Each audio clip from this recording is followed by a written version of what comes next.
Hello everyone, welcome to Education Community. I hope that you are doing fine and happy. Let's start current affairs discussion. साथियों, education community में आपका स्वागत है। चलिए हम अपने करंट अफेयर्स डिस्कशन स्टार्ट करते हैं। हमारे सामने देखिए जो इकोनॉमी का 365 है, उसमें जो नेक्स्ट हमारे जो भी न्यूज़ आए हुए करंट अफेयर्स हैं, उसको जो यहाँ से जो स्टार्ट हो रहे हैं, तो वो जो है भुगतान प्रणाली और वित्तीय बाजार यानी कि payment systems and financial market से संबंधित हैं। तो पहला जो हमारे सामने यहाँ पर करंट अफेयर्स है वो है भारतीय भुगतान प्रणाली यानी इंडियन पेमेंट सिस्टम। यहाँ पर न्यूज़ ये है कि भारतीय रिजर्व बैंक है, जो हमारी भारतीय रिजर्व बैंक ऑफ इंडिया है, उसने भुगतान विजन पेमेंट विजन 2025 करके एक डॉक्यूमेंट रिलीज किया है और उसने बताया है कि किस तरीके से 2025 तक जो है हम भुगतान प्रणाली के लिए उसका विजन क्या है कुल मिलाकर। तो अगर हम भारत में भुगतान प्रणाली की बात करें तो जो भुगतान और निपटान प्रणाली अधिनियम 2007 के तहत आरबीआई को जो इंडिया में पेमेंट एंड सेटलमेंट जो भी होता है उसके अंदर विनियमन और परीक्षा करने का अधिकार दिया जाता है, रेगुलेशन और सुपरविजन करने का काम उनको दिया गया यहाँ पर। फिर भुगतान प्रणाली के महत्व की बात करें तो देखिए जो आर्थिक विकास, वित्तीय स्थिरता और वित्तीय समावेशन के लिए बहुत ही महत्वपूर्ण चीज़ है। देखिए जब हम भुगतान प्रणाली की बात करते हैं तो कुल मिलाकर किस तरीके से हम भुगतान अलग अलग तरीक़ों से कर सकते हैं उस संबंध में आ जाता है, या कोई भी चीज़ हमने पेमेंट करना है तो उसका सेटलमेंट किस प्रकार से करना है, तो वो चीज़ जो है इस सिस्टम में आ जाएगी। अब क्या है कि अब ये आज के दौर में क्या है, सब चीज़ें डिजिटल होती जा रही, और डिजिटल नहीं भी थी तो क्या है इलेक्ट्रॉनिक जो ई गवर्नेंस वगैरह का तो हम उपयोग कर ही रहे थे। तो वो हमको 90 के दशक से ही देखने को मिल जाता है कि वहाँ पर ईसीएस स्टार्ट किया जाता है, इलेक्ट्रॉनिक क्लियरिंग सर्विसेज। तो वहाँ से लेके जो अभी तक जो डेवलपमेंट हुआ है, ये पूरा मैकेनिज्म जो है वो आरबीआई के द्वारा जो है कंट्रोल किया जाता है या रेगुलेट किया जाता है, पर्यवेक्षण उसका किया जाता है। तो यहाँ पे क्या है, जो मैंने बता दिया इसमें जो डेटा वगैरह दिया है वो तो हमारे लिए प्रीलिम्स का उतना काम का भी है नहीं है। यहाँ पर ये इन्फॉर्मेशन हमारे लिए काम आ सकती है। देखिए जो अलग अलग इंस्ट्रूमेंट हैं जो भारत में डिजिटल पेमेंट इकोसिस्टम को लेके आए हैं, तो उनकी टाइमलाइन, यूपीएससी क्या है क्रिएटिव क्वेश्चंस पूछती है, तो टाइमलाइन थोड़ा सा काम की हो सकती है। ईसीएस स्टार्ट हुआ था जो है 1990 में, 1990 में। RTGS real time gross settlement ये स्टार्ट हुआ 2004 में, ताकि बड़े अमाउंट का जो है रियल वास्तविक समय में हम उसका भुगतान कर सकें। फिर नेफ्ट है, नेशनल इलेक्ट्रॉनिक फंड ट्रांसफर, तो वो 2005 में स्टार्ट हुआ। आईएमपीएस है, इमीडिएट पेमेंट सर्विस 2010 में स्टार्ट हुआ। और सीटीएस चेक ट्रंकेशन जो सिस्टम आया वो सिस्टम स्टार्ट हुआ अपना 2011 में। और नाच जो है नेशनल ऑटोमेटेड क्लियरिंग हाउस, ये 2012 में आया, और यूपीआई 2016 में आया। अब देखिए जनरली हम यूपीआई की बात सुनते हैं, और अगर आपने ध्यान नहीं दिया तो आप आरटीजीएस नेफ्ट वगैरह को आपको लगेगा कि अच्छा ये मैकेनिज्म जो है ये आसपास ही आए होंगे। इसमें कुछ और बात की गई है कि 2021 के 4 जो गोल पोस्ट हैं, प्रतिस्पर्धा, लागत, सुविधा और आत्मविश्वास, उसी के आधार पर कहीं ना कहीं ये भुगतान विजन 2025 जो है जारी किया गया है। इसकी जो थीम है, मुख्य विषय है सभी के लिए, सभी जगह, सभी समय ई भुगतान। इस तरीके से ये एक थीम या विषय, मुख्य विषय इसका रखा गया है। बाकी बातें क्या है कि इसमें फिर इंफॉर्मेटरी हैं ऐसे कि आप उनको गैस कर सकते हैं। कुछ और बात करें यहाँ पर तो आधार सक्षम भुगतान प्रणाली, आपने पहले भी सुना होगा, आधार इनेबल्ड पेमेंट सिस्टम है। उसमें क्या है, एक नई सुरक्षा व्यवस्था को, विशेषता को लागू किया गया है, या नई एक सिक्योरिटी फीचर को। इसके तहत क्या किया गया है, जो लाइवलीनेस ऑफ फिंगरप्रिंट नामक विशेषता को शामिल किया गया है। याद रखिएगा कि इसको एईपीएस में शामिल किया गया। इसका उद्देश्य क्या है, कई बार क्या होता है कि फर्जी फिंगरप्रिंट का उपयोग करके जो पैसे निकालने के लिए धोखाधड़ी की जाती है, उसकी जगह उसको रोकना है। अब एईपीएस की बात करें तो ये एक बैंक आधारित मॉडल है। इसके तहत क्या होता है, जो पॉइंट ऑफ सेल मशीन होती है, जैसे कि अगर आप देखेंगे तो कियोस्क करके होते हैं एसबीआई के, अलग अलग बैंकों की, इस तरीके से वहाँ पे लोग जाके अपने फिंगरप्रिंट, बैंक अकाउंट और आधार नंबर वगैरह बताकर, मतलब फिंगरप्रिंट लगाकर बैंक अकाउंट और आधार नंबर के माध्यम से लेन देन कर सकते हैं। वो पीओएस मशीन के माध्यम से व्यक्ति करता हो, फिर कैश दे देता है। तो ये ऑनलाइन इंटरऑपरेबल वित्तीय समावेशन लेन देन किया जाता है इसके माध्यम से। और इसका जो प्रमाणीकरण उपयोग इसमें यह है, इसमें क्या होता है, आधार प्रमाणीकरण का उपयोग करके किसी भी बैंक के व्यवसायी प्रतिनिधि, बिजनेस करस्पॉन्डेंट के माध्यम से लेन देन किया जाता है। एईपीएस जो सर्विस है वो एनपीसीआई प्रोवाइड करता है, और इसके लिए लेन देन के लिए ग्राहक जो है उसका बैंक का नाम, आधार संख्या और फिंगरप्रिंट की आवश्यकता होती है। फिर यहाँ पर कुछ और डेवलपमेंट्स हुए हैं जो पेमेंट सिस्टम को लेके। तो देखिए भारतीय रिजर्व बैंक का डिजिटल भुगतान सूचकांक है, डिजिटल पेमेंट्स इंडेक्स है, ये किसके द्वारा रिलीज किया जाता है? आरबीआई के द्वारा जारी किया जाता है। और जनवरी 1 जनवरी 2021 को लॉन्च किया गया था। इसका बेस ईयर जो है 2018 को बनाया गया है। इसमें 5 व्यापक मानदंड शामिल हैं। तो अगर आपको याद रखना हो थोड़ा सा, ऐसे आप रख सकते हैं: भुगतान अवसंरचना, मांग पक्ष, आपूर्ति पक्ष। फिर ऊपर भुगतान की बात कर दी, सक्षमकर्ता, भारांश, भुगतान निष्पादन। तो चार क्राइटेरिया जो मानदंड हैं वो तो भुगतान के नाम पर हैं, और एक और जो है वो उपभोक्ता केंद्रित 5%। तो वैसे उतने तो इम्पोर्टेंट नहीं है, लेकिन ऐसे ध्यान रखिएगा मेंस में कहीं कुछ करना हो तो आप इसको क्रिएटिव आंसर वे में आप ये ग्राफ वगैरह बना के, कहीं पर पेमेंट एंड सेटलमेंट के बारे में आता है कुछ, अगर ऐसा कहीं पर स्कोप हो तो आप ऐसे बता सकते हैं, पाई चार्ट वगैरह बना सकते हैं, तो ज़्यादा इम्पैक्टफुल होगा। प्रीलिम्स के लिए डेटा काम का कम है। इसके बाद जो है भुगतान प्रणाली डेटा संग्रहण की, उसमें ये बात ध्यान रखना है कि इंडेक्स आरबीआई के द्वारा रिलीज किया जाता है। फिर यहाँ पे क्या है, भुगतान प्रणाली डेटा संग्रहण, उसका डेटा स्टोरेज की बात करी गई है भुगतान प्रणाली की। तो इसमें क्या है, आरबीआई ने 2018 में जो निर्देश जारी किए थे उसके अकॉर्डिंग क्या है कि सभी भुगतान प्रणाली प्रदाताओं को यह सुनिश्चित करने की सलाह दी जाती है कि उनके द्वारा जो भी भुगतान प्रणालियों से संबंधित संपूर्ण डेटा केवल भारत में ही एक सिस्टम में संग्रहित किया जाएगा। कुल मिला के इसे जीपे वगैरह, गूगल पे, अब वो क्या है, गूगल की एक ऐप है, उसके माध्यम से जो है पेमेंट सेटलमेंट किया जाता है, पेमेंट का ट्रांसफ़र या पेमेंट यहाँ से वहाँ भेजा जाता है, रिचार्ज या और भी चीज़ हम सेवाएं उठाते हैं करते हैं। तो लेकिन वो जो डेटा है वो संपूर्ण डेटा भारत में ही संग्रहित किया जाएगा, ये आरबीआई का निर्देश है। फिर क्या है, इसमें भुगतान प्रणाली प्रदाता भुगतान और निपटान प्रणाली अधिनियम 2007 के अकॉर्डिंग बैंक एवं भुगतान पारितंत्र की अन्य कोई इकाई जो भारत में भुगतान सेवाएं प्रदान करती है वो सभी इसमें शामिल हो जाती हैं। फिर इसके बाद क्या है, एक और प्रावधान इसमें यह है कि जो computer emergency response team in India CERT in करके जो हमारी बॉडी है साइबर सिक्योरिटी के लिए, वो उस पैनल में शामिल, ऑडिटिंग पैनल में शामिल है। इसके बाद उसकी अगर मंजूरी मिल जाती है, उसके बाद डेटा को आरबीआई की मंजूरी के बाद ही विदेशी विनियामक के साथ साझा किया जा सकता है।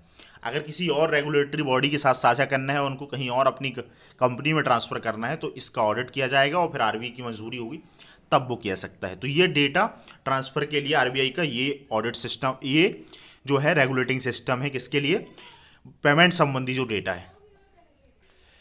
फिर यहाँ पर भारत बिल पेमेंट सिस्टम के बारे में जानकारी है। तो देखिए जो आरबीआई है, आरबीआई ने नॉन बैंक जो गैर बैंक भारत बिल भुगतान परिचालन इकाइयाँ जो हैं, गैर बैंक भारत बिल भुगतान परिचालन इकाइयाँ, यानी कि ये इसके माध्यम से जो पेमेंट सेटलमेंट किया जाता है, उसके लिए जो नॉन बैंकिंग इकाइयाँ हैं उनकी न्यूनतम नेटवर्थ को हटा दिया। पहले 100 करोड़ थी, उसे 25 करोड़ कर दिया। न्यूज़ ये थी। बीबीपीएस की बात करें तो ये संचालन भारतीय भुगतान निगम एनपीसीआई के द्वारा किया जाता है। एईपीएस हो, बीबीपीएस हो, ज़्यादातर जो हमारे यहाँ पर लेन देन की जो पहले की गई हैं डिजिटल लेन देन की, वो जो है आपको मिलेगी किसके द्वारा, एनपीसीआई के द्वारा। तो यह आरबीआई की एक अवधारणात्मक कॉन्सेप्चुअल पहल है। इसका उद्देश्य क्या था, ये जब लाया गया था भारत बिल पेमेंट सिस्टम, तो इसका उद्देश्य था भाई भुगतान प्रणाली को एकीकृत करना।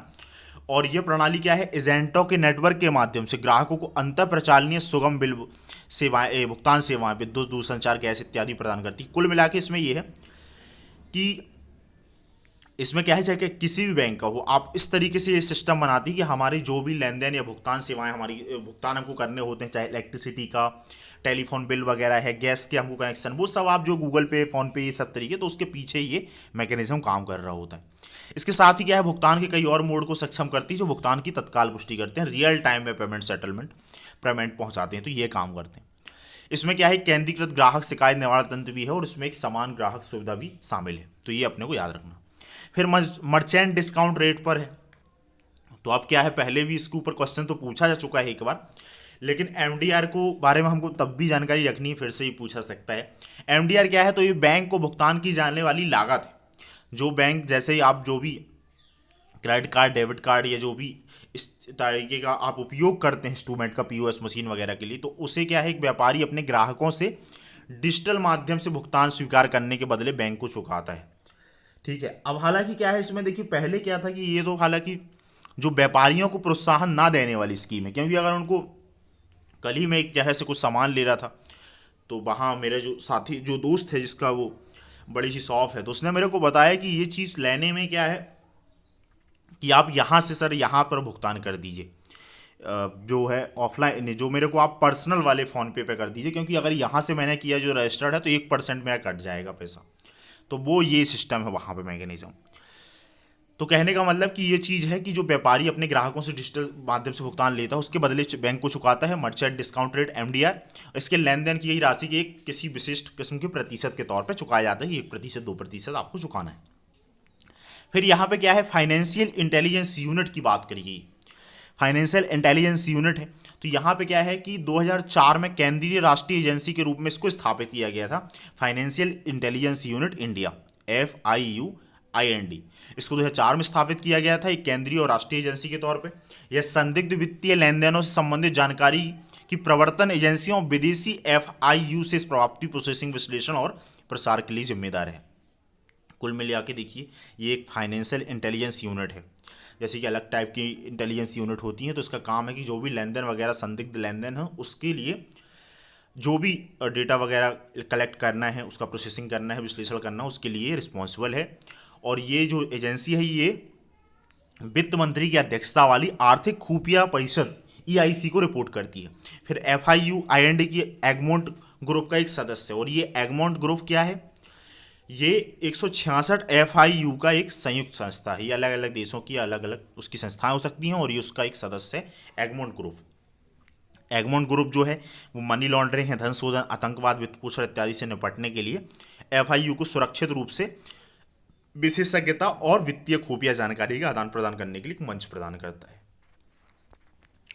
देखिए अक्सर आप सुनते होंगे फिनटेक के बारे में, अक्सर न्यूज़ आप सुनते होंगे कि ये फिनटेक स्टार्टअप, ये फिनटेक कंपनी है। तो यहाँ पर वित्तीय प्रौद्योगिकी फिनटेक की बात करी गई है। फिनटेक यानी फाइनेंशियल टेक्नोलॉजी या वित्तीय प्रौद्योगिकी हिंदी में। तो इसमें क्या है, देखिए जो यहाँ पर फाइनेंस प्लस टेक्नोलॉजी, दो चीज़ों से बन जाता है ये शब्द। तो फाइनेंस में क्या होता है, जैसे कि जब हम बात करते हैं मनी की, धन की, तो उसका मतलब सीधा सा मतलब होता है पेमेंट, जो चीज़ हम करेंसी के तौर पर उपयोग कर रहे हैं, जो धन के तौर पर उपयोग कर रहे हैं। लेकिन फाइनेंस जो है बड़ी चीज़ कहलाती है। फाइनेंस में क्या है कि धन का लेन देन, उसका स्टोरेज, उसका किस तरीके से भुगतान वगैरह किया जाएगा, वो सब चीज़ें शामिल होती हैं फाइनेंस में।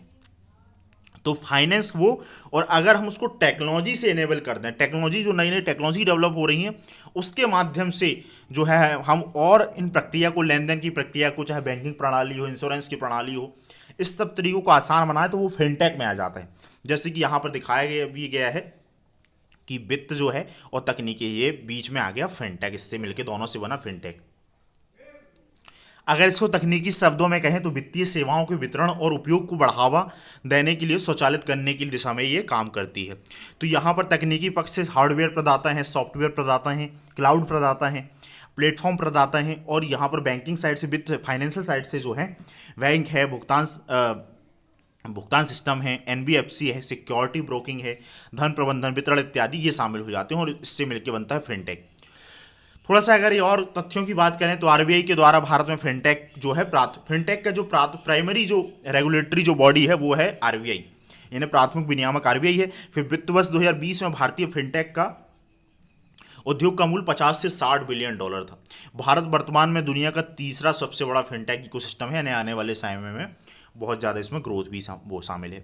इसके अलावा क्या है, अंतर्राष्ट्रीय वित्तीय सेवा केंद्र प्राधिकरण IFSCA जो है वो वैश्विक महत्वाकांक्षा रखने वाले भारतीय फिनटेक और भारत में प्रवेश करने वाले इच्छुक विदेशी फिनटेक के लिए प्राथमिक नियामक होगा। क्योंकि क्या है, RBI है, कुछ और भी अलग अलग जो बॉडी हैं, उसके चक्कर में उनको यहाँ से नहीं तो फिर अलग अलग जैसे लाइसेंस लेना पड़ेगा, रेगुलेटरी मैकेनिज्म में काफ़ी टाइम लग सकता है। तो ये जो बनाया गया था IFSCA जो है गिफ्ट सिटी के लिए जो बनाया गया है, ताकि वहाँ से जो है मुक्त मनी का लेन देन हो, और हम जो है तेज़ी से ग्रोथ करें और दुनिया भर की इकोसिस्टम को, इकोनॉमिक इकोसिस्टम को यहाँ पर आने के लिए एक अच्छा प्लेटफॉर्म मुहैया कराएं। तो वहाँ पर उसको ये मैकेनिज्म दे दिया गया है रेगुलेशन के लिए। फिर वहाँ पे क्या है, क्योंकि जो ये ऊपर ये जो बॉडी बनाई गई है IFSCA, इसके पास क्या है, ये भी राइट्स रहेंगे कि ये वहाँ पर जो भी कंपनियाँ वगैरह आ रही हैं तो उनके लिए भी ये एक ही रेगुलेटरी मैकेनिज्म, जैसे सेबी का कुछ रेगुलेशन है,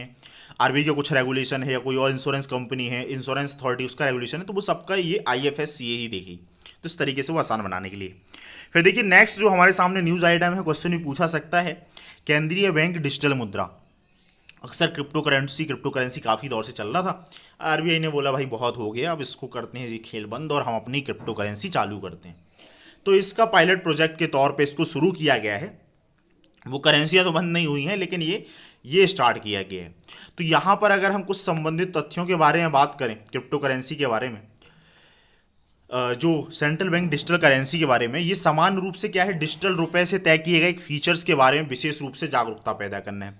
देखिए जो यहाँ पर ये जो central bank digital currency develop की जाएगी, वो एक प्रकार से रुपए का मतलब ये रुपए की प्रतिपूर्ति करने वाली चीज़ होगी, मतलब उसके बराबर की वैल्यूएशन वाली चीज़ होगी।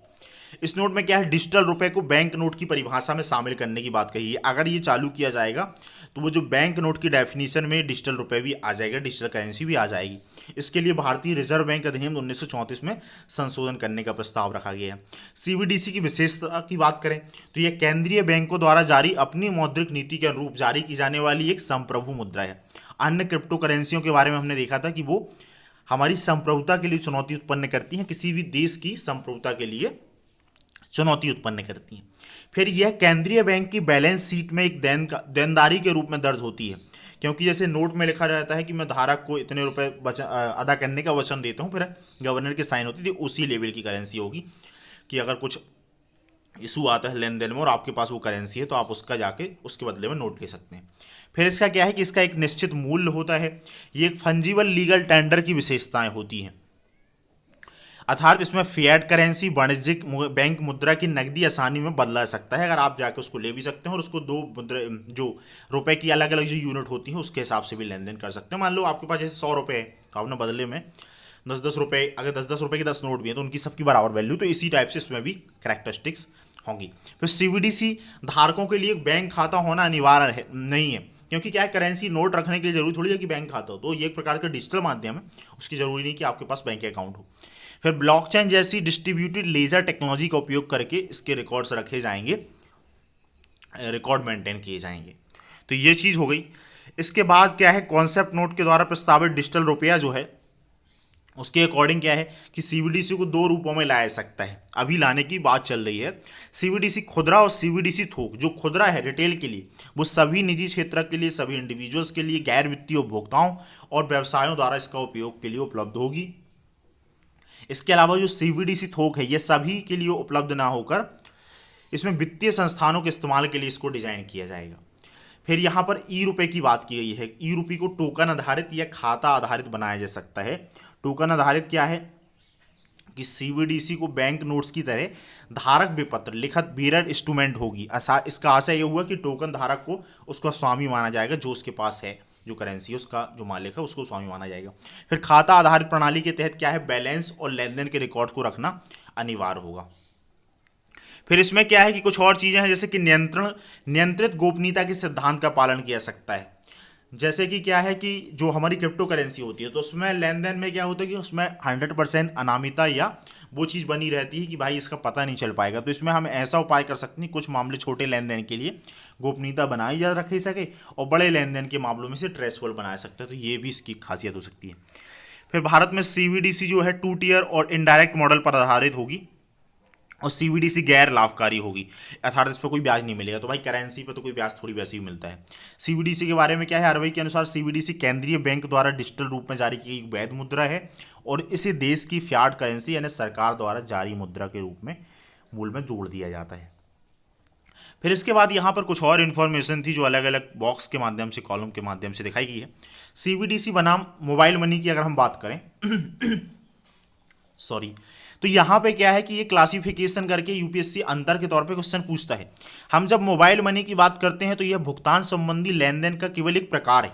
हम उसके माध्यम से क्या है, हमारा यूज हम पैसे ही कर रहे होते हैं जो हमारे बैंक में है, लेकिन वो एक लेन देन का एक मोड है। और ये जो सीबीडीसी है भुगतान का एक नया साधन ही है, एक नया इंस्ट्रूमेंट ही है। फिर यहाँ पर वाणिज्यिक बैंकों और अन्य अधिकृत वित्तीय संस्थानों पर ये देता लाइबिलिटी के तौर पर होती है, ठीक है। और केंद्रीय बैंक सीबीडीसी का एक प्राथमिक जारीकर्ता होता है, इसलिए केंद्रीय बैंक की प्रत्यक्ष इसमें लायबिलिटी होती है। अगर उतना है आपके पास वो सीबीडीसी तो उसके बदले में आपको रुपए मिलेंगे या उतनी करेंसी की जाके आप दावा कर सकते हैं सेंट्रल गवर्नमेंट से, सॉरी आरबीआई से। फिर इसके बाद क्या है, नो योर कस्टमर, केवाईसी संबंधित शर्तों का पालन किया जाता है यहाँ पर। और इसके माध्यम से क्या है, मोबाइल वॉलेट वगैरह बनाया जा सकता है। एक वॉलेट एक निश्चित आयु वाले व्यक्ति ही बना सकते हैं, इससे अन्य आयु वर्ग के लोग इस सुविधा से वंचित रह जाते हैं। कोई भी वॉलेट, जैसे आप मान लो पेटीएम है, फोन पे, इनके वॉलेट वगैरह बनाने तो आपको एटलीस्ट 18 साल की एज चाहिए। यहाँ पे क्या है, सीबीडीसी राष्ट्रीय स्तर पर यूनिवर्सली एक्सेसिबल बनाए गए हैं, क्योंकि ये करेंसी है तो सभी लोग इसका उपयोग कर सकते हैं। फिर यह भेजने वाले एक प्राप्त करने वाले के बीच पीयर टू पीयर भुगतान व्यवस्था है, कौन, सीबीडीसी, क्योंकि ये पूरी की पूरी क्रिप्टो मॉडल पर ही ये बेस है। फिर इसलिए इसमें इंटर बैंक निपटान की आवश्यकता नहीं होती है। लेकिन ये जो मोबाइल मनी जो होती है, जिसके माध्यम से हम ऑनलाइन पेमेंट्स वगैरह करते हैं, तो ये एक प्रकार की मोबाइल मनी होती है और इसको प्रमाणित करने के लिए मध्यवर्तियों की आवश्यकता होती है। जैसे आपने मान लो पेटीएम के अपने वॉलेट का उपयोग किया, फिर आपका खाता था किसमें, HDFC बैंक में, और आप जिसमें पैसे भेज रहे हैं उसका SBI है, तो ये जो भी इंटरमीडियरी हैं वहाँ पर ये उनको प्रमाणित करना पड़ेगा। मतलब वो उसके पीछे यूपीआई की जो टेक्नोलॉजी वो काम कर रही होती है, लेकिन वो भी प्रमाणन होता है। और ये तो करेंसी है भाई, पीयर टू पीयर ही, यहाँ से भेजना है आपने सामने वाले को, वहाँ से ले हो गया काम। फिर सीबीडीसी क्या नहीं है, मतलब कुछ और अगर हम बात करें क्लैरिटी के लिए, तो सीबीडीसी क्या है, एक डिजिटल या वर्चुअल करेंसी है, लेकिन इसकी तुलना उन निजी क्रिप्टो करेंसी नहीं की जा सकती जिनका पिछले एक दशक से अलग अलग ईथर है, डोजकॉइन है, बिटकॉइंस है, या और भी ऐसे 2500 कॉइन है, उनका हम उपयोग करते हैं। सीबीडीसी जो है, इसकी विशेषताएं ये है कि ये इसको जो है एक केंद्रीय प्राधिकरण है जो इसको रेगुलेट कर रहा है। ये कम अस्थिर है, लचीली है, आपूर्ति के मामले में निजता का उल्लंघन और बेनामी का बहुत कम भय है कि भाई जो डेटा वगैरह लिया है उसका उल्लंघन किया जाएगा या उसको बेचा जाएगा, कुछ भी किया जाएगा। एग्जाम्पल में क्या है, ई नायरा है नाइजीरिया का, और डिजिटल युआन है जो चाइना में रिलीज किया गया। फिर निजी क्रिप्टो करेंसीज की बात करें तो भाई वो विकेंद्रीकृत होती हैं, कोई अथॉरिटी नहीं होती सेंटर में रेगुलेट करने वाली, अत्यधिक अस्थिर होती हैं, सीमित वृद्धिशील आपूर्ति होती है, क्योंकि क्या है कि जो भी उसको जारी करता है आजकल, तो वो उसके कुछ ही लोग उस पर कई बार कंट्रोल बना के रखते हैं, तो वो भी चीज़ रहती है, उसकी वजह से फिर वो प्राइस फ्लक्चुएट करता है उसका। निजता के उल्लंघन और बेनामी का बहुत अधिक भय होता है निजी क्रिप्टो करेंसीज में, उदाहरण में बिटकॉइन से एथेरियम है, इसके एग्जाम्पल दिया है। तो ये वाला जो हमारा न्यूज़ आइटम था वो था सीबीडीसी के बारे में।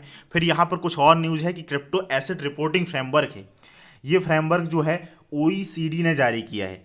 ओईसीडी ने, ये बस याद रखना ही सबसे इंपॉर्टेंट हो गया कि भाई ये क्रिप्टो एसेट रिपोर्टिंग फ्रेमवर्क किसने जारी किया है, तो ये ओईसीडी ने जारी किया है।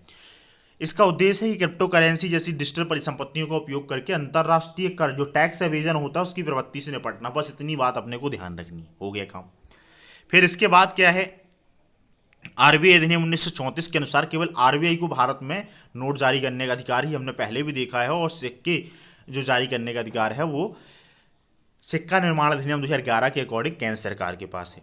फिर यहाँ पर टोकनाइजेशन की बात करें, देखिए यहाँ पर जो इंडिया में प्रिंटिंग वो होती है, जो सिक्के या नोट की या करेंसी की जो प्रिंटिंग होती है करेंसी, वो एक प्रकार का किस तरीके का उपाय है, ये कॉन्स्टिट्यूशनल उपाय है, कॉन्स्टिट्यूशनल मैकेनिज्म है, कॉन्स्टिट्यूशनल या लीगल उपाय है, ये संविधिक उपाय है, कार्यकारी मैकेनिज्म इसके पीछे क्या, तो वो आ जाएगा संविधिक उसमें, क्योंकि वो अधिकार के थ्रू इसको मिला गया है, जो एक एक्ट आया है, कॉन्स्टिट्यूशनल सिस्टम मैकेनिज्म उसके पीछे नहीं, ये एक जो स्टैट्यूटरी मैकेनिज्म उसके तहत जो नोट और सिक्के छापने की प्रक्रिया चल रही है। फिर टोकनाइजेशन की बात करें तो देखिए अक्सर क्या होता है, अगर आप लेन देन करते हैं, अगर आप कहीं फ्लिपकार्ट से कुछ परचेज़ करते हैं, अमेजोन से कुछ परचेज़ करते हैं, कुछ भी आप ऑनलाइन पेमेंट वगैरह करते हैं, तो वहाँ पे क्या होता है, आपको अपनी इन्फॉर्मेशन फिल करनी होती है, जो आपका डेबिट कार्ड है, क्रेडिट कार्ड वगैरह है, उसका नंबर वगैरह डालना होता है, फिर सीवीवी कोड होता है वो डालना होता है, कई बार आप कुछ मामलों में उसकी जो एक्सपायरी डेट होती है वो भी डाल के ऐसे वेरिफिकेशन करना होता है, फिर आपके पास मैसेज आता है, इस तरीके से लेन देन होता है। लेकिन कई बार ये कार्ड चोरी का जो है, डेटा चोरी होने का वो बना रहता है, क्योंकि अगर कोई ऐसी वेबसाइट हो वहाँ से क्योंकि अपन ने डेटा दे दिया तो उनके पास कलेक्ट हो गया, फिर उसके माध्यम से क्या है हमारे कार्ड से और भी जो पैसे निकाले सकते हैं, तो उसके लिए ही ये टोकनाइजेशन की व्यवस्था लाई। उसमें क्या करते हैं कि एक बार जब डेटा जाता है उनके पास, तो वो डेटा लेके एक टोकन में बदल देते हैं, एक ऐसे कोड में बदल देते हैं कि जिसको लोग रीओपन नहीं कर सकते हैं, वो वहाँ पर जहाँ पर पेमेंट जाना है, जो अथॉरिटी रिलेवेंट है उसी के पास जाएगा और फिर आप सहमति देंगे तो ओपन कर पाएगा। तो जब भी पहली बार जब आप भुगतान करते हैं तो वहाँ पर वो टोकनाइजेशन उसका हो जाएगा आपके कार्ड की डिटेल का, फिर वो टोकन ही सर्कुलेट होगा, वो जब भी वहाँ पर भुगतान करना होगा कंपनी के पास डिटेल नहीं रहेगी कि भाई ये डिटेल आई थी। तो यहाँ पर क्या है कि फ्रॉड होने की संभावना कम हो जाएगी। तो ये प्रक्रिया पूरी काम कैसे करती है, वर्तमान में किसी कार्ड जो है, पहले नंबर पे क्या होता है कि आप कार्ड के माध्यम से पेमेंट की शुरुआत करते हैं, दूसरे स्टेप में क्या होता है उसके बाद व्यापारियों द्वारा एक्वायरिंग बैंक जो है व्यापारियों की ओर से भुगतान को प्रोसेस करने वाला जो बैंक है के पास कार्ड की डिटेल भेजी जाती है। फिर उसके बाद क्या होता है, एक्वायरिंग जो बैंक है वो कार्ड के उपयोगकर्ता के जारीकर्ता के पास एक पेमेंट के लिए रिक्वेस्ट भेजता है। अक्सर ऐसा होता है जैसे आप भेजते हैं तो यूपीआई के पास ऐप में आपको भीम ऐप वगैरह में रिक्वेस्ट आती है। उसके बाद जारीकर्ता बैंक उक्त ट्रांजेक्शन को स्वीकार या अस्वीकार कर सकता है। अंत में इस तरीके से ट्रांजेक्शन पूरा हो जाता है। अगर आपके खाते में जो पैसे हैं तो वो काट देगा दूसरा आपका वाला जो बैंक है। ये हो गया। अब टोकनाइजेशन में क्या होगा, और इस यहाँ पे क्या बताया कि उपयुक्त प्रत्येक चरण में आपके कार्ड डिटेल्स को या तो आगे भेजा जाता है या उसे सेव किया जाता है। तो यहाँ पर क्या है, एक खतरा बना रहता है। टोकनाइजेशन की प्रक्रिया में क्या होगा कि सेव किए गए कार्ड की जो जानकारी है उसका उपयोग करते हुए पेमेंट की शुरुआत होती है। उसके बाद कार्ड डिटेल्स को टोकन में बदल दिया जाता है या फिर टोकनाइजेशन ऐप के जरिए ऐसा किया जाता है। उसके बाद क्या है, टोकन सेवाओं का उपयोग करने वाला व्यापारी जो है एक्वायरिंग बैंक को टोकनाइज्ड जानकारी भेजता है और एक्वायरिंग बैंक कार्ड जारी करने वाले बैंक को टोकनाइज्ड रिक्वेस्ट भेजता है। उसके बाद जो है फिर जारीकर्ता बैंक टोकन की जांच कर ट्रांजेक्शन को स्वीकार या अस्वीकार कर सकता है और अंत में ट्रांजेक्शन पूरा हो जाता है। तो इसमें क्या है, प्रत्येक जो इन्फॉर्मेशन है वो हमने टोकन में बदल दी है। एक प्रकार से आप ऐसे समझ लीजिए कि कुछ पीडीएफ फाइल ऐसी होती हैं, आप उनको डाउनलोड तो कर लेते हैं मोबाइल में, लेकिन वो ओपन नहीं होती। ऐसी कुछ भी फाइल और भी हो सकती हैं, जैसे वायरस वाली है, इस टाइप की कुछ और भी फाइल है। तो वो ऐसा है कि भाई उसके पीछे एक पीडीएफ तो है, कोई डॉक्यूमेंट्स या कोई डिटेल तो है, लेकिन वो ओपन नहीं हो रही क्योंकि वो आ रही। तो फिर आप उसको किसी और सिस्टम में डालें, कोई और जो ओपन करने वाला ऐप है जो पर्टिकुलर उसके लिए, तो वो उससे ओपन हुआ, या उसको जब हम कन्वर्ट करेंगे दूसरे टाइप की फाइल में। तो कहने का मतलब इस तरीके से टोकन ट्रांसफर होगा, आपकी पीडीएफ हर कोई उपयोग नहीं कर पाएगा। फिर यह पूरी प्रक्रिया में क्या है, कार्ड डिटेल्स को टोकनाइज कर दिया जाता है, इसलिए इसको जो है टोकनाइजेशन की प्रोसेस कहा जा रहा है। यहाँ पर देखिए एक शब्द आया था कार्ड ऑन फाइल, COF मानदंड। भारतीय रिजर्व बैंक की कार्ड ऑन फाइल, यानी कि जो टोकनाइजेशन की प्रक्रिया है कार्ड ऑन फाइल के नाम से भी हो सकता है, तो आप कंफ्यूज मत होइएगा। तो ये 1 अक्टूबर से था, यानी कि लास्ट 1 अक्टूबर से, अब ये जारी हो चुका। फिर यहाँ पर टोकनाइजेशन के बारे में अगर हम बात करें तो टोकनाइजेशन में क्रेडिट और डेबिट कार्ड के पर्सनल डिटेल को एक यूनिक कोड यानी कि यूनिक टोकन बदल दिया जाता है। इसके माध्यम से कार्ड संबंधी संवेदनशील विवरण साझा किए बिना ही खरीदारी की जा सकती है, जो मैंने ऊपर बताया वही चीज़ है। COF आधारित लेनदेन में क्या होता है, कार्ड धारक किसी ऑनलाइन मर्चेंट को अपने मास्टर कार्ड या वीजा के विवरण को स्टोर करने का अधिकार देता है। किसी कार्ड धारक को, ये जो बड़े कार्ड धारक हैं, मास्टर कार्ड, वीजा है इत्यादि है। फिर इसके बाद क्या है, मर्चेंट कार्ड धारक द्वारा जो की जाने वाली ऑनलाइन खरीद की रकम को स्टोर किए गए खाते कार्ड से काट लेता है। तो ये वही प्रक्रिया जो है अलग अलग बताई गई है। यहाँ पे फिर क्या है, टोकनाइजेशन की जो प्रक्रिया, इसमें हाँ कुछ और कानून की इन्फॉर्मेशन है। कार्ड्स टोकन अनुरोध करता जो ऑनलाइन मर्चेंट और आइडेंटिफाइड डिवाइस के लिए अलग अलग टोकन होगा। दूसरे शब्दों में, यदि आप कार्ड से ऑनलाइन खरीदी करते हैं तो आपको प्रत्येक कार्ड को हर मर्चेंट के पास टोकनाइज कराना होगा। जैसे आपके पास एक कार्ड है, तो अगर आपने पहली बार जब फ्लिपकार्ट से उसमें जानकारी फिल करेंगे तो वो टोकनाइजेशन वहाँ पे हो जाएगा।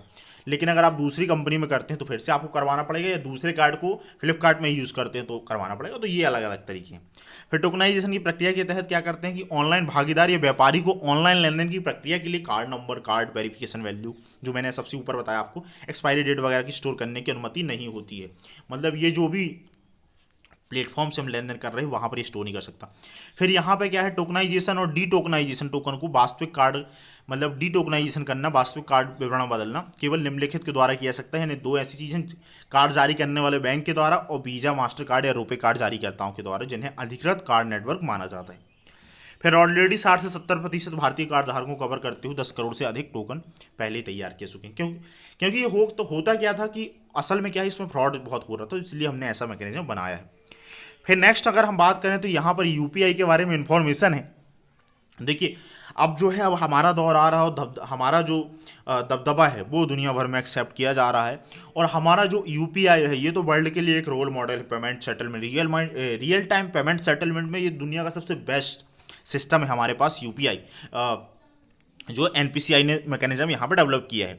तो इसमें क्या है कि अब संयुक्त अरब अमीरात भी भुगतान को स्वीकार करने वाले देशों में शामिल हो गया है यूपीआई के माध्यम से। तो अभी क्या है, इसमें भूटान, नेपाल, सिंगापुर जैसे देश स्वीकार कर चुके हैं यूपीआई को, और धीरे धीरे अपना दौर आएगा तो पूरी दुनिया इसको एक्सेप्ट करेगी। फिर हम यूपीआई के माध्यम से ही आसानी से ट्रांजेक्शन जो है कर सकते हैं। अभी पेपल के चक्कर में रहना पड़ता है, अगर आप क्रिप्टो करेंसी का यूज़ नहीं करते हैं तो उसकी फ़ीस वगैरह भी होती है, तो उसमें हमको अलग से वो नहीं करना पड़ेगा, रजिस्ट्रेशन नहीं करना पड़ेगा, वेरिफिकेशन और कुछ भी, उसमें हम सिंपली यूपीआई का यूज़ कर लेंगे। अगर हम यूपीआई और इसकी विशेषताओं की बात करें तो ये रियल टाइम भुगतान प्रणाली है और इसे अंतर बैंक लेन देन की सुविधा के लिए एनपीसीआई द्वारा विकसित किया गया है। एक बैंक से दूसरे बैंक में आप इजीली पैसे ट्रांसफर कर सकते हैं और यह विश्व पर सबसे सफल रियल टाइम भुगतान प्रणाली है। व्यक्ति से व्यक्ति पीयर टू पीयर मामले में और व्यक्ति से व्यापारी पीयर टू मर्चेंट के मामले में लेन देन में सुगमता, मतलब सबसे ईजीएस्ट तरीका है और सुरक्षा प्रदान करती है। फिर एनपीसीआई के बारे में बात करें तो एनपीसीआई क्या है, भारतीय रिजर्व बैंक और इंडियन बैंक एसोसिएशन की एक पहल है। इसकी स्थापना भुगतान और निपटान प्रणाली अधिनियम 2007 के प्रावधानों के तहत की गई थी। संभवतः ये 2009 या 10 के आसपास इसको बनाया गया था। ये एक नॉन प्रॉफिट एंटिटी के तौर पे रजिस्टर्ड थी। इसका उद्देश्य है भारत में मजबूत भुगतान और निपटान अवसंरचना निर्मित करना है। इसके लिए अलग अलग इसकी पहल है, जैसे ई रुपए है, आईएमपीएस है, नाच है, एबीपीएस है, एनएफएस है, इनकी फुल फॉर्म आप देख लीजिएगा। तो ये सब जो है एनपीसीआई की पहल है। फिर यहाँ पर भीम के बारे में अगर हम बात करें तो भीम क्या है, Bharat interface for money, mobile phone के माध्यम से तेज, सुरक्षित, विश्वसनीय कैशलेस भुगतान सक्षम करता है और एनपीसीआई द्वारा विकसित किया गया है। 2016 में इसको लॉन्च किया गया था और भीम जो है देश में वित्तीय समावेशन को बढ़ावा देता है और समाज को डिजिटल रूप से सशक्त बनाता है। फिर यहाँ पर TRAP की बात करिए, ये ऐसे स्टैंड अलोन एप्लीकेशन है या ऐसे एप्लीकेशन संदर्भित करता है जो मौजूदा मूल प्रोग्राम सिस्टम को अतिरिक्त कार्य क्षमता प्रदान करते हैं। मतलब ये यूपीआई से कनेक्ट होते हैं, जैसे अलग अलग बैंक के जो लेन देन वाले ऐप होते हैं, जैसे कि एसबीआई योनो वगैरह है। तो इसके पीछे भी क्या होता है कि यूपीआई के सिस्टम ही वो यूज़ कर रहे होते हैं, लेकिन कुछ और फीचर्स देते हैं, तो उनके नाम दिए हैं। जैसे यहाँ पर एग्जांपल अमेजॉन पे है, गूगल पे है, क्रेड है और बजाज फाइनेंस, रिजर्व फिनजर्व है। इस तरीके से और भी एप्लीकेशन इसमें शामिल है। फिर 2020 में क्या है, एनपीसीआई ने थर्ड पार्टी ऐप प्रोवाइडर्स जो हैं उनके लिए यूपीआई के माध्यम से किए जाने वाले लेन देन की समग्र मात्रा में 30% वॉल्यूम कैप लगाने का निर्देश जारी किया था। वॉल्यूम कैप के संदर्भ में समय सीमा को बढ़ाकर 2024 कर दिया गया। तो अगर कुछ ऐसी आती है तो आप 30% वॉल्यूम कैप कुछ लगाया गया था, ऐसा याद रखिएगा। फिर ये इन्फॉर्मेशन हमने कवर कर ली है। यूपीआई के बारे में बात करें तो क्या है, फंड ट्रांसफ़र या बिल भुगतान पूरी तरह से निःशुल्क होते हैं यहाँ पर। अभी हालांकि कुछ नियम आ गए हैं, अब कुछ पैसे इसमें चार्ज वगैरह लिए जाएंगे। सीधे मोबाइल ऐप के माध्यम से शिकायत दर्ज की जा सकती है। 24/7 इसमें भुगतान करने या नगद प्राप्ति का अनुरोध करने की सुविधा इसमें उपलब्ध है अपने को। सभी बैंक खातों को एक ही यूपीआई ऐप के माध्यम से जो है उपयोग करके एक्सेस किया जा सकता है और ना तो भुगतान करने वाले और ना ही लाभार्थी को बैंक विवरण साझा करने की आवश्यकता होती है। वो तो आप डायरेक्टली फ़ोन पे से करके काम, फ़ोन नंबर से करके काम चला सकते हैं। फिर वर्चुअल पेमेंट एड्रेस के माध्यम से सीधे भुगतान किया सकता है, या आपको कई बार कोड होता है, आपका जो भी आईडी है उसके पीछे यूपीआई लगा हुआ है, या बैंक का, अगर किसी आप बैंक का यूज़ कर रहे हैं तो एसबीआई लगा हुआ, इस तरीके से चलता है सिस्टम। फिर यहाँ पर अगर हम बात करें, हमारे पास नेक्स्ट जो न्यूज़ आइटम है डिजिटल बैंकिंग यूनिट्स के बारे में। न्यूज़ ये है कि भाई 75 डिजिटल बैंक यूनिट्स को जो है प्रधानमंत्री जी ने राष्ट्र को समर्पित की हैं। यह डिजिटल बैंकिंग के लाभ को देश भर में कोने कोने पहुंचाने के सरकार के प्रयासों का एक हिस्सा है। तो हम यहाँ पर इनकी अगर बात करें कि ये डिजिटल बैंक यूनिट्स क्या होती हैं, तो एक डिजिटल बैंक यूनिट्स जो है विशिष्ट फिक्स्ड पॉइंट बिजनेस यूनिट या हब होता है। इसमें डिजिटल बैंकिंग उत्पादों और सेवाओं की पेशकश करने के लिए एक न्यूनतम डिजिटल बुनियादी ढांचा स्थापित किया जाता है और यह ढांचा मौजूदा वित्तीय उत्पादों और सेवाओं का डिजिटल रूप देने में सक्षम होता है। जैसे कि एक प्रकार से एग्जाम्पल है सेवाओं के साधन, जैसे स्वयं सेवा क्षेत्र है, सेल्फ सर्विस जोन है, या डिजिटल सहायता, डिजिटल असिस्टेंट जोन है। इसमें क्या होता है, जैसे एटीएम है, कैश डिपॉजिट मशीन है, इंटर बैंकिंग को एक्सेस कर सकते हैं, आप जाके वहाँ पासबुक को प्रिंट कर सकते हैं। तो ऐसे मैकेनिज्म बुनियादी ढांचे के साथ स्थापित किए जाने हैं। ये जो है डिजिटल बैंक यूनिट का एक सिस्टम, इकोसिस्टम जो है इस तरीके से डेवलप किया जाएगा। इसकी कुछ विशेषताओं की बात करें तो यहाँ पर ये लागत प्रभावी होगा और सबके लिए आसानी से सुगम होगा। फिर यहाँ पे क्या है, डिजिटल अनुभव को और बढ़ाने में सहायता करेगा और प्रभावी कागज रहित, सुरक्षित और कनेक्टेड सिस्टम होगा।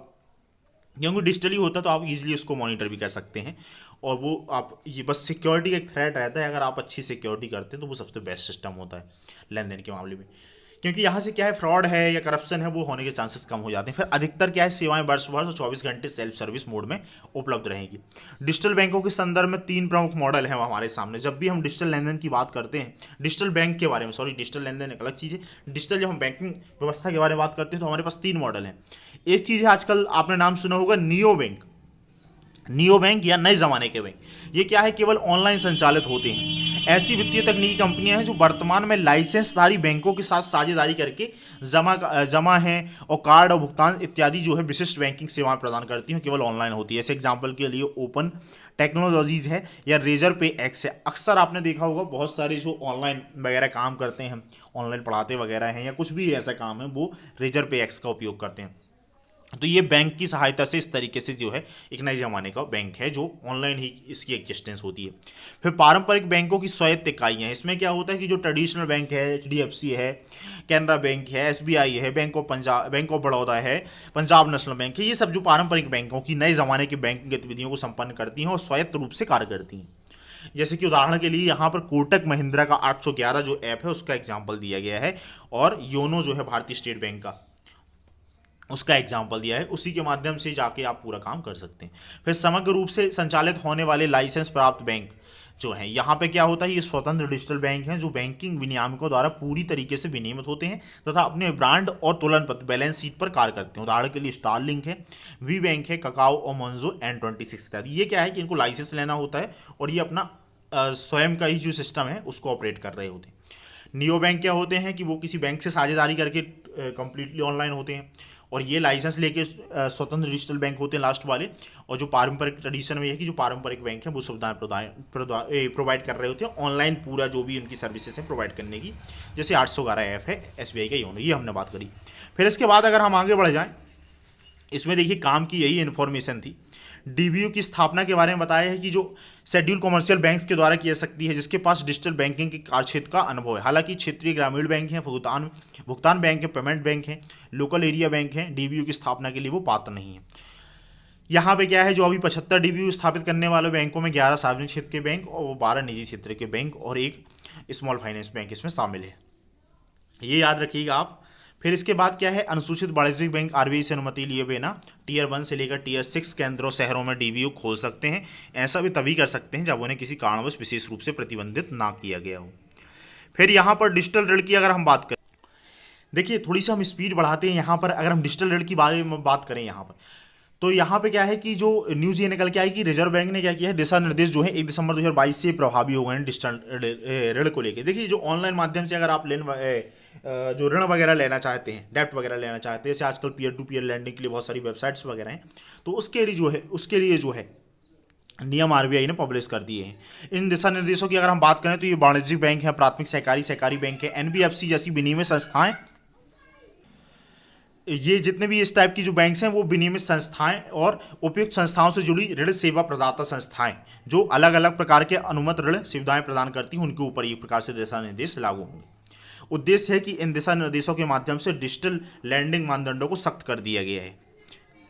यहाँ पर देखिए इस साइड में जो है बताया गया है कि डिजिटल रूप से ऋण प्रदान करने का मतलब क्या है। तो कुल मिला के वो ये है कि भाई ऑनलाइन जो हमारा डेटा वगैरह होता है पेमेंट का, लेन देन का, या हमारी पेमेंट, सैलरी, जॉब, जो भी इन्फॉर्मेशन, उसके अकॉर्डिंग वो जो है हमको लोन वगैरह ईजिली आसानी से मिल जाता है। और आजकल आपने बहुत सारे स्टार्टअप भी देखे होंगे, फ़ोनपे, पेटीएम, यहाँ के माध्यम से आपको पैसा मिल जाता है। इसके विकास के चालक जो हैं, कौन कौन से फैक्टर रिस्पॉन्सिबल हैं, तो कई स्टार्टअप्स आ गए हैं, NBFC का उदय हो गया, बहुत सारी इस तरीके से सेवाएं उपलब्ध करवाती हैं। इंटरनेट का बढ़ता प्रसार है, स्मार्टफोन का उपयोग में बढ़ोतरी हो रही तेज़ी से, बेहतर प्रौद्योगिकी का विकास है, अनुकूल विनियामकीय माहौल है और ग्राहकों की बढ़ती उम्मीदें, खासकर वैश्विक महामारी के कारण। तो इस तरीके की ये जो फैक्टर हैं ये रिस्पॉन्सिबल हैं, चालक के तौर पे काम कर रहे हैं। फिर DLA क्या है, तो ये विनियमित कंपनी, रेगुलेटेड एंटिटीज़, जो यहाँ पर हमने बात करी रेगुलेटेड एंटिटीज़ में वाणिज्यिक बैंक हैं, प्राथमिक सहकारी बैंक हैं, NBFC इत्यादि के मोबाइल ऐप और वेब आधारित एप्लीकेशन है। इनके बैंक और NBFC के साथ साथ RE, जो यहाँ पर बार बार RE शब्द आएगा, उसका मतलब है रेगुलेटेड एंटिटीज़, और ये रेगुलेटेड एंटिटीज़ वाणिज्यिक बैंक, प्राथमिक सहकारी बैंक और NBFC से विनियमित संस्थान का मीनिंग है। तो आप ये RE का मतलब ये ध्यान रखिएगा। ये वेब आधारित एप्लीकेशन है। इनके बैंक और NBFC के साथ साथ RE द्वारा नियुक्त ऋण सेवाओं प्रदाताओं, लैंडिंग सर्विस प्रोवाइडर्स द्वारा संचालित ऐप्स भी शामिल हैं। तो ये आ जाता है, ये इसकी सुविधा प्रोवाइड करते हैं लोन वगैरह लेने के लिए। फिर ऋण प्रदान करने वाले हिस्सेदारी के तौर पे क्या है, डिजिटल रूप में ऋण प्रदान करने में प्राइवेट बैंकों की बड़ी हिस्सेदारी है, और इसके बाद NBFC और सार्वजनिक क्षेत्र के बैंकों का स्थान आ जाता है। भारत में डिजिटल रूप से ऋण प्रदान करने वाले बाजार में 2023 तक 48% होने की उम्मीद है। मैं इसकी काम की चीज़ है। फिर दिशा निर्देशों की बात करें तो यहाँ पे क्या है, क्यों ज़रूरत पड़ी, तो भाई बहुत सारे जो ऐप आ गए हैं वो इलीगल हैं, अवैध भी हैं। डेटा गोपनीयता को लेकर चिंता रहती है, भाई डेटा जो है लीक ना किया जाए। और कई बार ये कंपनियां क्या करती हैं, हमारा जो लेन देन का डेटा है, ट्रैवलिंग का डेटा है, इस तरीके से डेटा इकट्ठा करती हैं और उसके माध्यम से अपना बिजनेस बनाती हैं। तो उसको भी सब रेगुलेट करना है, प्राइवेसी का इशू है। फिर गैर विनियमित संस्थाएं हैं बहुत सारी, तो उनको रेगुलेट करना है, इसलिए ये सब लाया गया है। फिर अगर हम रेगुलेशन की बात करें तो थोड़ा सा ध्यान रखिए कि आपकी ग्राहक सुरक्षा और आचरण संबंधी आवश्यकताओं को ध्यान में रखते हुए ऋण देना, सर्विसिंग और पुनर्भुगतान संबंधी जो है नियम बनाए गए हैं। कि इसमें बोला गया है कि जो ऋणी उधार करता है वो सीधे विनियमित संस्थाओं आरई के बैंक खाते में ही संपन्न किए जाएंगे। ऐसा नहीं होगा कि उसके आपने दिखा के कोटक महिंद्रा का वो किया और किसी और थर्ड पार्टी से लेन देन कर रहे हैं, तो इस तरीके से सिस्टम नहीं होगा। क्रेडिट सीमा जो है वो अचानक बदली नहीं जाएगी, उसकी सहमति से ही जो है बढ़ाया जाएगा। कंज्यूमर की ऋणी के लिए प्रकटीकरण जो है इन्फॉर्मेशन वगैरह पूरी देनी होगी और शिकायत निवारण मैकेनिज्म भी प्रॉपर बनाना होगा।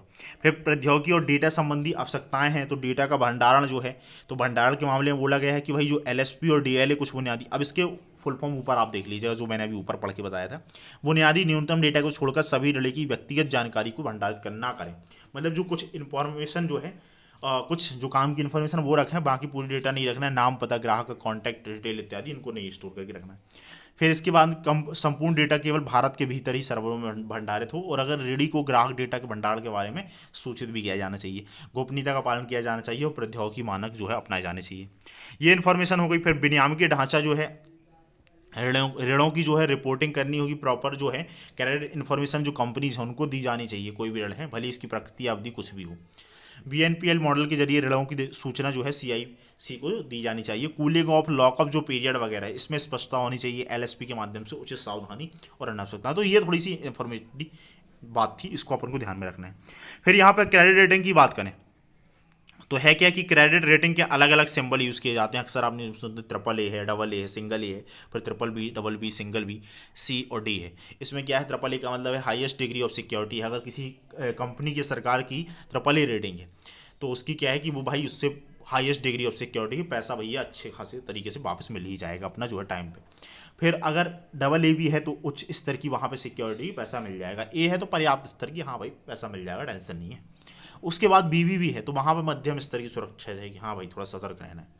डबल बी है तो डिफ़ॉल्ट होने का मध्यम स्तर का जोखिम है कि हाँ भाई डिफ़ॉल्ट भी हो जाए, थोड़ा ज़्यादा सतर्क रहना है। फिर बी की बात करें अगर यहाँ पर तो हाई रिस्क ऑफ डिफ़ॉल्ट है कि भाई सावधान हो जाओ, यहाँ पे पैसा डूब ही सकता है। और सी का मतलब है कि डिफ़ॉल्ट होने का अत्यधिक उच्चतम स्तर या जोखिम शामिल है, तो सी जो है उस लेवल पर जाता है। डी जो है डिफ़ॉल्ट घोषित या जल्द ही डिफ़ॉल्ट होने की उम्मीद है ना, सी और डी तो खड्डे में ही गए हुए हैं। आपको बताना है कि अगर आपको पाकिस्तान को इनमें से किसी एक कैटेगरी में रखना होगा तो आप किस कैटेगरी में रखेंगे, आप कमेंट करके मुझे को बताइए। अब देखिए ये होती है क्रेडिट रेटिंग एजेंसी। अब यहाँ पे क्या है, सेबी ने क्रेडिट रेटिंग जो एजेंसियां हैं के द्वारा उपयोग किए जाने वाले रेटिंग स्केल्स के मानकीकरण के संबंध में दिशा निर्देश जारी किए हैं, क्योंकि सेबी इनको रेगुलेट करती है क्रेडिट रेटिंग एजेंसीज को। क्योंकि ये जो रेटिंग देती है कंपनी को, इसके अकॉर्डिंग क्या है उसकी स्थिति मजबूत होती है, कमज़ोर है, पता चलता है हमको, जो आम जो कस्टमर है या सरकार को रेटिंग देती है। तो यहाँ पे क्या है कि ये रेटिंग प्रतीक ट्रिपल ए है, डबल ए है, बी है, हमने ये सब बात कर ली। फिर सीआरए की तुलनात्मक स्थिति को दर्शाने के लिए डबल ए से सी तक की श्रेणियों को भीतर मॉडिफायर्स प्लस और माइनस का उपयोग भी कर सकते हैं जो एजेंसियाँ हैं।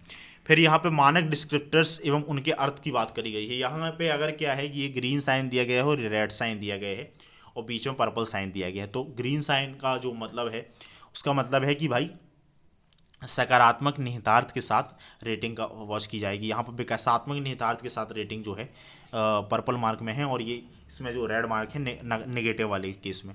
और ऊपर जो है यहाँ पर रेटिंग आउटलुक के बारे में, रेटिंग वॉच के मामले में है, रेटिंग आउटलुक के मामले में ऊपर स्थिर है, यानी कि ब्लू दिखाया गया है। फिर यहाँ पे क्या है, सकारात्मक ग्रीन दिखाया गया है, रेड नेगेटिव है। तो ये थोड़ा सा याद रखना है, बाकी अंदर की इन्फॉर्मेशन की उतनी स्कोप कम है। उसके बाद क्या है, इसमें रेटिंग वॉच और रेटिंग आउटलुक के लिए मानक डिस्क्रिप्टर दिए गए हैं जो हमने ऊपर बात करी। तो रेटिंग वॉच की अगर हम बात करें तो ये लघु अवधि में रेटिंग को घटने या बढ़ने की अपेक्षित दिशा पर सीआरए के दृष्टिकोण को बताता है, क्रेडिट रेटिंग एजेंसीज के दृष्टिकोण को बताता है। और जो क्रेडिट रेटिंग आउटलुक है, रेटिंग आउटलुक जो है वो लघु से मध्यम अवधि में रेटिंग के घटने या बढ़ने की स्थिति को बताता है। फिर यहाँ पर किसी कंपनी के सरकारी उधारकर्ताओं को क्रेडिट रेटिंग को प्रभावित करने वाले जो कारक हैं, तो हाँ ये भी चीज़ हो सकती है कॉन्सेप्ट के बेसिस पे। तो क्या है, वर्तमान नकदी प्रवाह और इनकम की स्थिति क्या है, कितनी इनकम है और लिक्विडिटी फ्लो है कि नहीं है। फिर कंपनी के भुगतान का इतिहास है, जिसमें भुगतान करने होने वाली चूक को डिफ़ॉल्ट को शामिल किया जाता है कि भाई अगर वो डिफ़ॉल्ट पहले किया है तो ज़्यादा संभावना है। इसलिए क्या है, आप व्यक्तिगत तौर पे भी ये भी सीखें पढ़ते हुए कि भाई आप भी डिफॉल्ट ना करें, अगर कोई लेन देन करते हैं तो उसमें टाइम रखें। उसके लिए वैसे मैं आपको एक बेसिक प्रिंसिपल बता दूं पर्सनल मामले में लेन देन के लिए, जब भी आप किसी से पैसा लेते हैं तो आप, अगर आपको पता है कि 1 महीने में दे देंगे, तो आप अधिकतम टाइम लीजिए 2 महीने 3 महीने का, जितना आपको मैक्सिमम टाइम। अगर 1 महीने के लिए चाहिए तो 2 महीने टाइम लीजिए। जब किसी को पैसे दीजिए तो अगर आपको पता है वो सामने वाला बोल रहा है कि भाई 1 महीने, तो आप उससे बोल के लीजिए कि नहीं भाई मेरे को 15 दिन में चाहिए, क्योंकि अगर वो 15 दिन में नहीं भी दे पाया तो आप 1 महीने 2 महीने तक जितना, अगर आपने मैक्सिमम आपने जब आप रिटर्न लेना है तो आपने अगर 15 दिन उसको बोला, उसने बोला मेरे को 2 महीने में वापस करूंगा 1 महीने में, तो आपने बोला नहीं भाई मेरे को 15 दिन में चाहिए, तो अगर वो 15 दिन में नहीं भी देगा, आपको जरूर, आपको पता है कि मेरे को 1 महीने में चाहिए था, तो उस बीच दे देगा, तो अपना संबंध भी बना रहेगा, पैसा भी आ जाएगा। इसी प्रकार से जब अपन ने पैसा लिया हुआ है तो अगर आपको पता है कि 1 महीने मेरा हो जाएगा काम, तो आप 2 महीने बोलिए, तो उससे क्या होगा कि आपको सिक्योरिटी मिल जाएगी 1 महीने की। तो इस तरीके से एक व्यक्तिगत मामलों में आप लेन देन का अनुभव जो है वो कर सकते हैं। ये मेरा जो है बचपन की कार्यों के दौरान का अनुभव था ये फाइनेंशियल मार्केट में, तो उससे संबंधित इन्फॉर्मेशन मैंने बताई। उसके बाद क्या है कि किसी यहाँ पर जो भी हमने इन्फॉर्मेशन बात करी तो उसके बारे में हमने देख लिया। क्रेडिट रेटिंग एजेंसी के बारे में बात करें तो ये एक ऐसी इकाई होती है सरकार, व्यवसाय या व्यक्ति के द्वारा अपने वित्तीय दायित्वों को निर्धारित करते समय सीमा के भीतर पूर्णतः निभाने की क्षमता और इच्छा के बारे में क्रेडिट रेटिंग एजेंसी की राय को क्रेडिट रेटिंग कहा जाता है। तो ये क्रेडिट रेटिंग है क्या, ये चीज़ है, ये लिखा है, आप देख लीजिएगा। फिर यहाँ पर क्रेडिट रेटिंग उपयोगकर्ता कौन है, तो भाई निवेशक हैं, मध्यस्थ हैं, बैंकिंग निवेश ऋण जारी करता इत्यादि हैं, वो सब देखते हैं। फिर क्रेडिट रेटिंग एजेंसियां किसी इकाई की गुणात्मक और मात्रात्मक विशेषताओं का विश्लेषण करके देनदार की क्रेडिट रेटिंग का मूल्यांकन करती हैं। ये सब हमने बात कर ली है। वर्ल्ड में ग्लोबली जो 3 बड़ी रेटिंग एजेंसी हैं वो मूडीज इन्वेस्टर हैं, स्टैंडर्ड एंड पुअर्स हैं, फिच ग्रुप हैं। देखिए लास्ट ईयर क्वेश्चन पूछ लिया था इंडिया की 2 क्रेडिट रेटिंग एजेंसीज के बारे में, और एक स्टेटमेंट बेस्ड क्वेश्चन आ गया था, तो अपने को इसलिए ध्यान में रखना है चीज़ों को लेकर। फिर यहाँ पर सोशल स्टॉक एक्सचेंज है, तो जल्दी से हम कवर करते हैं। देखिए यहाँ पे क्या है, यहाँ पर सेबी ने जो है एसएससी का उपयोग करके धन जुटाने वाले सामाजिक उद्यमों, सोशल एंटरप्राइजेस के लिए नियमों को अधिसूचित करने वाले एक फ्रेमवर्क को जारी किया है। तो इसमें होता क्या है, सोशल जो स्टॉक एक्सचेंज है, इसमें क्या है कि जिनको भी पैसा चाहिए है, मान लो कोई एनजीओ है, नॉन प्रॉफिट ऑर्गेनाइजेशन वगैरह है, वो किसी सोशल वेलफेयर के लिए काम कर रहा है, वो मान के चलो कि गरीब उन्मूलन के लिए, नशा मुक्ति इत्यादि के लिए काम कर रहा है, तो वो लिस्टेड कर सकता है जो स्टॉक एक्सचेंज में है अपने शेयरों को, और उसमें जो है उसका जो खरीदार है उसको खरीद सकते हैं। हालांकि उसमें लाभांश नहीं दिया जाता है क्योंकि वो वेलफेयर के लिए है। इसके माध्यम से 2 चीज़ें इंश्योर हो जाएंगी। एक तो क्या है कि ये जो नॉन प्रॉफिट ऑर्गेनाइजेशन है इनको फंड्स मिल जाएंगे प्रॉपरली, ताकि वो जो है वेलफेयर के लिए काम करें। और दूसरा क्या है कि जो वेलफेयर, जो लोग वैसे भी दानकर्ता होते हैं, पैसे देते हैं, तो उनको क्या है वो इसमें भागीदार भी बन जाएंगे कि हाँ भाई अपन इस प्रक्रिया में जुड़े हुए हैं, तो रिटर्न तो नहीं मिलेगा, अपन ने पूंजी लगा दी है और ये चीज़ चल रही है जो वेलफेयर के लिए काम कर रही है, तो ये इस तरीके से चलती रहेगी और वो उनके मालिकाना हिस्से के मालिक भी रहेंगे, इक्विटी उनके पास रहेगी, हालांकि उनमें लाभांश नहीं मिलेगा। तो ये इस तरीके से ये चीज़ काम करती है। क्या है कुछ और अगर मैं यहाँ पर इसकी शब्दावली में बताऊं तो एसएससी क्या है, एक नई अवधारणा है, वित्त वर्ष जो 2019-20 के माध्यम से बजट भाषण में पहली बार इसको प्रस्तुत किया गया था। फिर यहाँ पे क्या है, लाभांश का ये भुगतान नहीं करते हैं और नॉन प्रॉफिट आधार पर काम करती हैं, जो मैंने बताया आपको, और ये सामाजिक समस्याओं को दूर करने के लिए स्थापित किया जाता है। एसएससी के शेयरों के लिए बीएसई और एनएसई को सेबी की मंजूरी मिल गई है। फिर कुछ सर्वाधिक प्रतिष्ठित जो एसएससी हैं दुनिया भर में, वो United kingdom social stock exchange है, कनाडा का सोशल वेंचर कनेक्शन है, दक्षिण Africa south African social investment exchange है, सिंगापुर का इम्पैक्ट इन्वेस्टमेंट एक्सचेंज है। तो ये काफ़ी प्रभावी तरीके हैं जिसके माध्यम से सोशल डेवलपमेंट इंश्योर किया जाता है। इस फ्रेमवर्क के मुख्य बिंदुओं पर बात करें तो ये क्या है, नियमों के तहत सभी ऐसे जो नॉन प्रॉफिट संगठन है, एनपीओ, सामाजिक उद्यमों को एसएससी में भाग लेने के लिए पात्र माना गया है, और सामाजिक कार्य और समाज को लाभ पहुंचाना इसका जिनका प्राथमिक लक्ष्य है। फिर इसमें क्या है, 16 व्यापक सामाजिक गतिविधियों की अनुमति दी गई है। इसमें भुखमरी, गरीबी, कुपोषण इत्यादि जो है मुद्दे शामिल हैं। याद रखिएगा एलजीबीटीक्यू से जुड़े जो मुद्दे शामिल हैं उनको भी इसमें शामिल किया गया है। एनपीओ को एक धर्मार्थ संस्था के रूप में पंजीकृत होना चाहिए और पंजीकरण प्रमाण पत्र अनिवार्य के रूप में अगले 12 महीनों के लिए वैध होना चाहिए। ये इन्फॉर्मेशन आप याद रखिए, वो पूछ सकते हैं कि अगर ये इसका लाभ उठाना है किसी संस्था को तो कौन कौन से क्राइटेरिया हो सकते हैं या कौन से नियम जारी किए हैं सेबी ने। तो एनपीओ को और कम से कम 3 वर्ष पुराना होना चाहिए। फिर क्या है कि एसएससी के माध्यम से धन जुटाने वाले सामाजिक उद्यमों को एनुअल इम्पैक्ट रिपोर्ट प्रस्तुत करनी होगी। यह रिपोर्ट प्रत्येक वित्त वर्ष की समाप्ति के 90 दिनों के भीतर प्रस्तुत करनी होगी, ताकि जो है निवेशकों को स्पष्टता रहे कि हाँ भाई ये पैसा हमने जो इन्वेस्ट किया था कहाँ उपयोग हुआ है। तो ये इन्फॉर्मेशन थी। फिर यहाँ पर ये zero coupon, zero principal instrument के माध्यम से फंड जुटाने वाले एनपीओ को अपने विजन, लक्ष्य, समुदाय आदि के बारे में बताना होगा। कुल मिला के क्योंकि यहाँ पर कुछ उनको रिटर्न तो देना नहीं है, लेकिन क्लियर कट बताना होगा ताकि पारदर्शिता बनी रहे। फिर हमारे पास देखिए और भी आइटम है, न्यूज़ आइटम है, लेकिन फिर इन्फॉर्मेशन। तो देखिए यहाँ पे क्या है, बाजू में एक फंक्शन चल रहा है मेरे घर के साइड में। तो यहाँ पे क्या है कि उसकी वजह से थोड़ी सी वॉइस का डिस्टर्बेंस भी आया होगा, तो उसके लिए मेरे को आप लोगों से मैं कहूँगा खेद है। इसमें देखिए अब से हमारा जो टारगेट है वो 15 से 20 पेजेस हमको कवर करने हैं, तो हम उसको करेंगे। और अभी मैं इसको स्टॉप कर रहा हूँ, अगर पॉसिबल हो पाता है तो मैं एक वीडियो फिर से इसमें बना पाऊँगा। तो चलिए, थैंक यू सो मच। अगर आपको वीडियो बेहतर लगता है तो आप ये साझा कर सकते हैं, लाइक कर सकते हैं, चैनल को सब्सक्राइब कर सकते हैं और अपने दोस्तों के साथ जरूर साझा कर सकते हैं। Thank you so much.